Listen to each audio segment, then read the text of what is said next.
And there came a day unlike any other, a long time ago in a galaxy far, far away.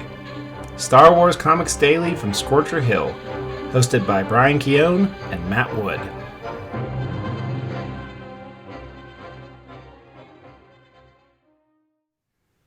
From Scorcher Hill, welcome to Star Wars Comics Daily. I'm Matt Wood. And I'm Brian Keown. I messed this all up, yeah. I didn't even tell what comic book it is and stuff.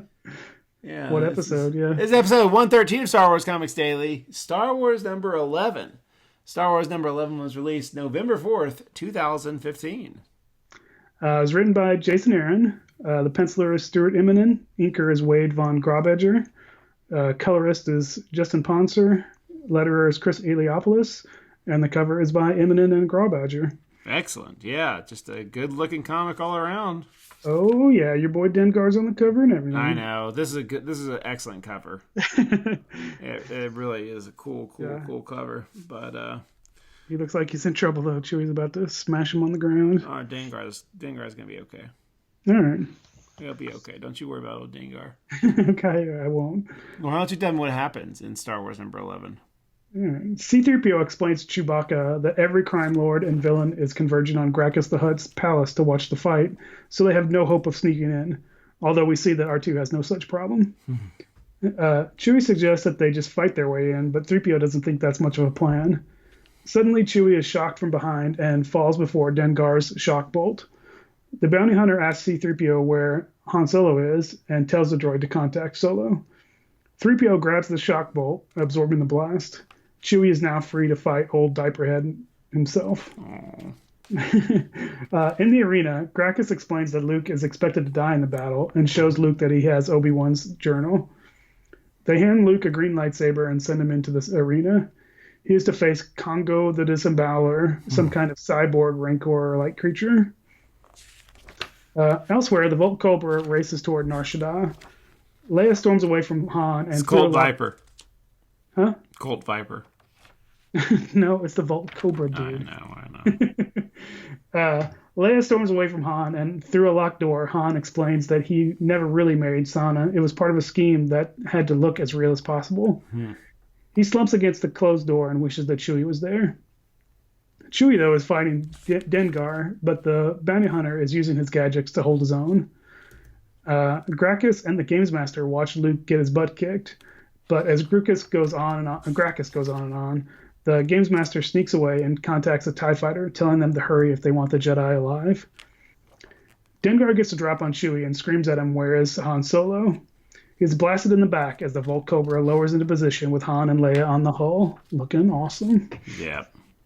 It's super duper cool. Yep. You don't call the Game Master Diaperhead. No, because he doesn't have a diaper on his head. He's got like a hoodie on or something. Well, Dengar's is just the hoodie just fastened. Oh, okay. Like with diaper adhesive or something. It's not. Shame on you. This isn't a Rancor at all. You even called it, I think, when we were talking about the next issue. Yeah. I was like, it doesn't look like a Rancor to me at all. Yeah.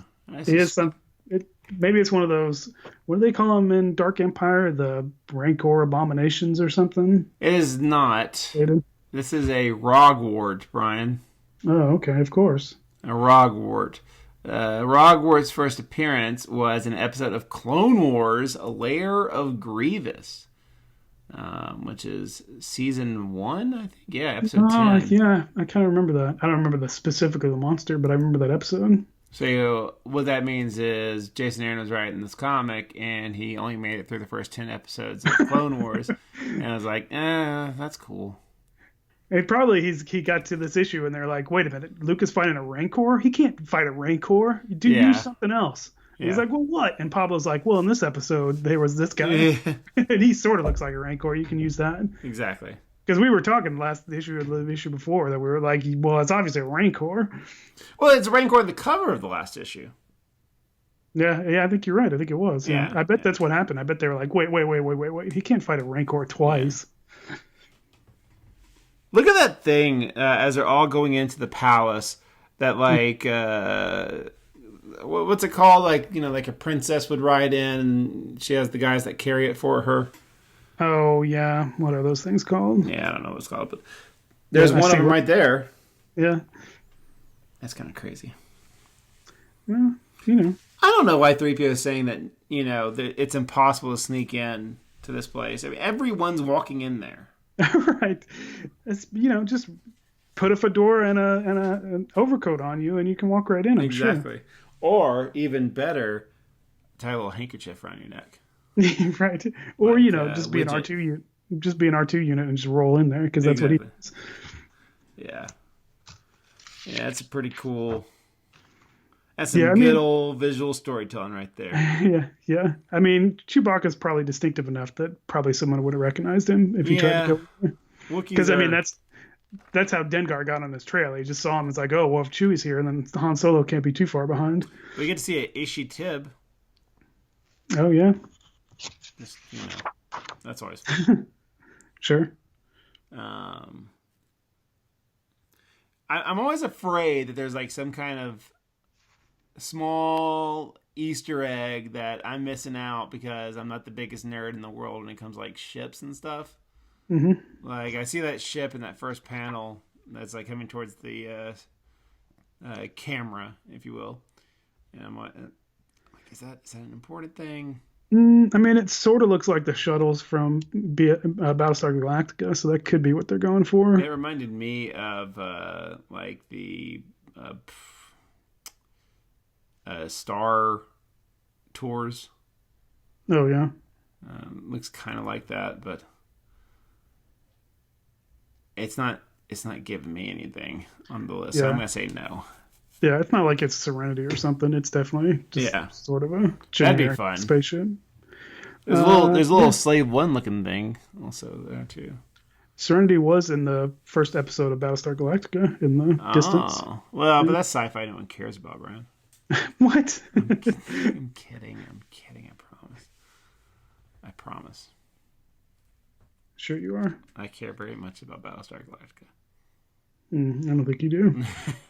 No, but that's fine. You don't have to care about all of it, dude. It's great. Edward Olmos. Yeah. James Edward Olmos. Yeah, there you go. I tried. He was in Stand and Deliver. That's true. Quite a brave move on old C-3PO's behalf. Yeah, even he's like, why do I always have to be the hero? Like, I don't think you usually are, dude, but he does totally just pull that thing off of Chewie and takes the blast. Takes one for the team. Look at that panel. It looks like almost Alex Ross-esque of C-3PO getting zapped. Yeah, I can see what you're saying with the way the lightning is, or electricity is shooting off of him. Downright gorgeous. Well done, Stuart Immonen. Mm-hmm. Also, man, talk about someone who fully knows how to draw Chewbacca. Yep. Oh my goodness. And Dengar, for that matter. Yeah. Dengar has never looked better. Probably so. Don't call him Diaperhead. I stick my neck out, Brian, and this is what the things I get. Remember when I said that I thought General Grievous's bodyguards had like little cloaks on? Here we are, no cloaks. No cloaks. But these are like old repurposed ones. Yeah. I think they did in the cartoon. I'm pretty sure they did have cloaks. Yeah, I'm pretty sure. But they're making me look like a fool here on my own podcast. They're kind of rusty and stuff. So yeah, I'm sure they're not full on. Like I'm sure Obi-Wan could take these guys apart in 2 seconds. But Luke doesn't know what he's doing. Luke's too dumb. Yeah. Why does Gracchus give Luke not his lightsaber? So that Luke can have a sweet green lightsaber. Oh, so he plants the seeds of like, hey, if you ever build one of these yourself. Could be. Yeah. Because he's like, oh, this green looks way better than that blue. I mean, blue's cool, but green is awesome. So, when Luke is in the Coliseum, do you think this is the most people Luke has been around in his entire life? Probably so. This is not a question I would ask pre-COVID. But whenever I see large crowds in like fiction, whether I'm reading or watching, I'm instantly just like, crowds. I miss those.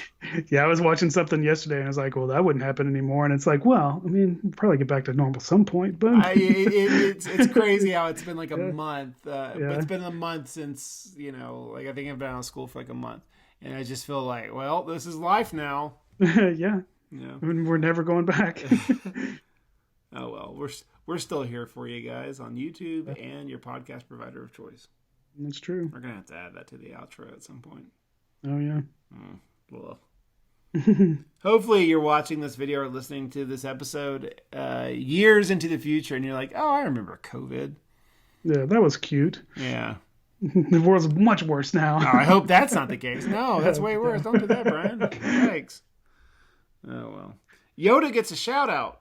He totally does. Yoda, or maybe what's her name? Yaddle, is that her name? Yaddle. Yeah, it's possible. Yeah. But I assume they're specifically saying the little green guy is Yoda. Who was it that was trained by Yaddle? Was it like Kirk from Legacy? I think it was, yeah. Yeah, Yaddle and Yoda. Like, these guys must be this. So Jason Aaron's a big wrestling fan, right? Yeah. And this reminds me very much of what, like the wrestling term of a mark, someone who, is super, super, super interested in like wrestling, like behind the scenes of wrestling. And they like use like wrestlers terms like outside, and like whenever they're like throwing around the word Padawan and stuff, I feel like that's like a wrestling fan saying like a heel or a face.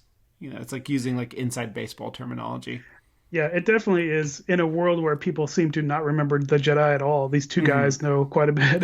Like, I just feel like that's the common man wouldn't, but if you're a super nerd, Sure. you're into it. Oh yeah.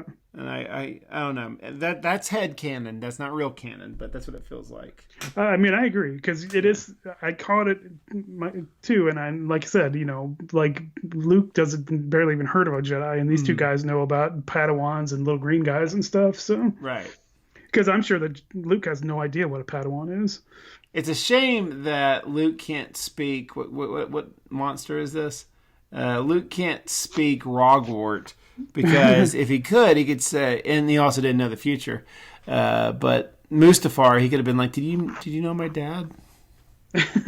He has a castle on your planet."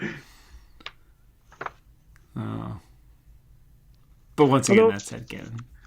Although, actually, now I think about it, Gracchus is theoretically famous for having all this Jedi artifacts, so maybe he's the one keeping it alive in this area. Keeping the information alive. Oh, I'm sure. Yeah. I wonder if, we don't really talk about this too often, but the whole, like, who knows that Darth Vader is Darth Vader? Mm-hmm. I wonder if, like, someone who, like, does their research, like, I wonder if, like, Gracchus, like, I know. Figured it out, yeah. Yeah. Could be. He's a smart guy. Yeah. Probably not. I don't know how you would necessarily, because that's one of those, well, we're going to get off on a tangent, but it's like, yeah, who knows how much the normal person, even somebody who's into it as much as Gracchus, would know, oh, well, Anakin Skywalker went into Mustafar and never came back out. That kind of thing. Well, it just could be one of those, like, those long, like those rumors, that's never been, like, confirmed, but everyone always suspects, trying to think of, like, one that's, like, in the comic book realm of, like, or, for example, like Star Wars, right? The rumor that the reason why the Wampa scenes in Empire Strikes Back is because Mark Hamill messed up his face, and right. So I wonder if like it's just it's something that Gracchus is assuming of like, oh, Anakin was always around this Padme Naberry, so right. Oh well, dude, they didn't even know that she was married and stuff. Come on, man. Right, but they you put two and two together and be like, Obi-Wan figured it out. Obi-Wan was around them all the time. Right. Yeah. You never see this monster, this Rogwart. Mm-hmm. Pretty cool design with the robot arm and all that stuff. But I don't know if it's necessary. It looks cool, but I don't know if in Star Wars they would ever go that far as to give a big monster cybernetic arms and stuff. Yeah, Gracchus needs somebody to fight his Jedis and stuff. So Yeah. but it does seem like a lot. That's a big arm. That can't be cheap. So Yeah, seems like exactly. a lot. That's one. Just go get another monster. Come on. Business ain't that good on Mustafar.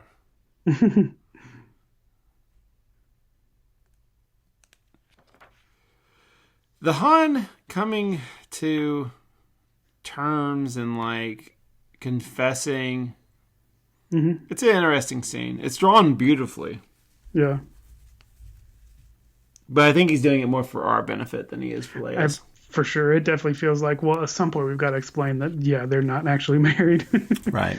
And why they would be, that she would at least be pretending that they were married. Yeah. You know? But she obviously does not believe that they're really married either. No, but the nice thing about comics is sometimes you can cover up clunky exposition with beautiful art. And that's exactly what's happening here, I think. Yeah. Like, we got to mention this at some point. You know? Right. Too many dumb people are buying way too many copies of this issue and like flipping it for too much money because it's the first appearance of Solo's wife. Yeah. Because remember that was a thing. Oh, sure.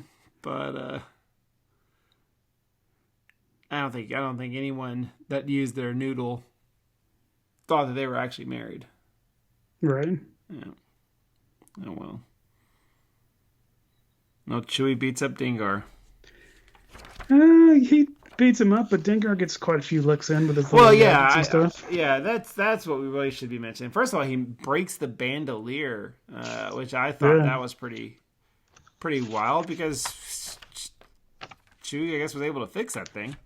Or got another one. I love that. Yes, Dengar is showing that he is incredibly capable of fighting a Wookiee and almost winning. I mean, honestly, if it was a case of he's pulling his punches. Down. I mean, he's got his vibro knife out. He's about to start hacking into that Wookiee. That is not a vibro knife, Brian. Oh, what is it? That is a fire blade. Oh, okay. And is that really what it's called? It is, yeah, because in Star Wars Destiny Convergence, which is a expansion for the card and dice game Star Wars Destiny. Okay. It is credited as a fire knife. Oh, sorry. Apparently, it does exist in Legends as well, and we are going to be seeing it when we get to the Star Wars Republic comics. Okay. Yeah. But there you go. They look kind of different, but whatever. Yeah, I mean, it doesn't look... Generally, a vibro knife actually kind of just looks like a knife, right? Yeah, but I think it's like a... And this looks like... I mean, it looks like a lightsaber, but it's a knife instead of a sword. Yeah. That old game master. Yep. I don't think he's just a normal slave guy like Gracchus has been talking about. Yeah, called in the old empire. Is Nar Shaddaa under Imperial occupation? I guess everything is. Yeah, it was. Remember, because in Dark Empire they had that force field around it that Boba Fett couldn't get in. That wasn't Nar Shaddaa. That was Biss. Oh, that's right. It was Biss. Yeah. Nar Shaddaa feels like it's kind of the place that the Empire lets be, because some place has got to be that kind of a place. Right, and honestly, it's like, what are you going to get from Nar Shaddaa? Yeah. There's not any resources that are valuable. Yeah, like you're right. Crime has to exist somewhere. Yep. So let him do it over on Nar Shaddaa. I was half expecting Luke, when he got this lightsaber, for it to just break, because remember that was a big thing in the last issue. Yeah. That the lightsabers aren't being taken care of. But no, it doesn't. But that definitely doesn't cut through old what's his name Congo's arm pretty easily. Yeah. Did R2 buy a ticket? Nah, R2 didn't buy a ticket. No, but he's in the audience just watching. And he's a droid. They don't count. Hey man, come on. Oh, I agree. I believe that they count, but nobody else seems to.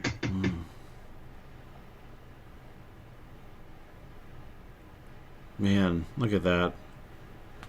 Shooting old Dengar. In the back. What a coward. Eh, I mean, say what you will about Dengar. He fought fair. no, he didn't. The first move he makes is he shot Chewie in the back with that electro thing. It wasn't in the back, was it? Yeah. He walks up behind him and just zaps him. Oh, yeah. Whoops. Because he's like, I gotta fight a Wookiee? No way. I'm gonna zap him first. But once Chewie is free of that, he fights fair. Right, because he has to. But he holds his own. He does hold his own. Yeah. I'm just trying to give Dengar more credit than he usually earns. So, Yeah. credit where credit's due. Dengar, Dengar looks like $1 million here. Yeah. And I mean, Han doesn't shoot him in the head or anything either. He just shoots him in the shoulder. Yeah. But still in the back. That is still in the back. What a coward. Or maybe it was Leia. I mean, Han's got the line, so surely you don't say, let Leia shoot him and then says, right here, ugly, now take your damn hands off my friend. Surely, I mean, But you're going to say the line. You got to make the shot, dude. But that is a Han move. It's true. Leia does it, and he's like, yeah, that was me. I mean, if Leia was making a face like, but what? No, I did that, then I would believe that. But since she's just standing there also looking cool, I'm going to assume that she didn't take the shot. Yeah, the first page of the next issue, it's not Leia saying, I shot Dengar. Right. So, yeah. Oh, well. That's all I got for this one. Dengar looks like $1 million. That's what we need to take away from this. Well, that's the beauty of being in a Stuart Immonen comic. You're going to look like $1 million no matter how horrible you look. That's true. That's true. He's not going to make anyone look terrible. Yeah. But God bless him. What's he doing now? You said he was going to be on something. He's doing that book with Joe Hill. It's not The Pulse. I don't remember what it's called. Let me see. Plunge. It ain't a It's called superhero. Plunge. No, it's not superhero stuff. It's sort of horror type stuff. Fine. It's really good though. I assume it'll ever come out again. Oh, I'm sure it will, Brian. I'm sure it will too. We have to have hope. I mean, if nothing else, Joe Hill put it out himself if he has to. All right, that's going to wrap it up for this week of Star Wars Comics Daily. Make sure you join us next week as we explore more rivers of chaos and vectors and not Jabba. Not Jabba, but Darth Vader next week in old Star Wars. And Valance. Yeah, and Valance. Yeah. But that's going to be it for this week. From Star Wars Comics Daily, I'm Matt Wood. And I'm Brian Keown. And until next week, may the Force be with you.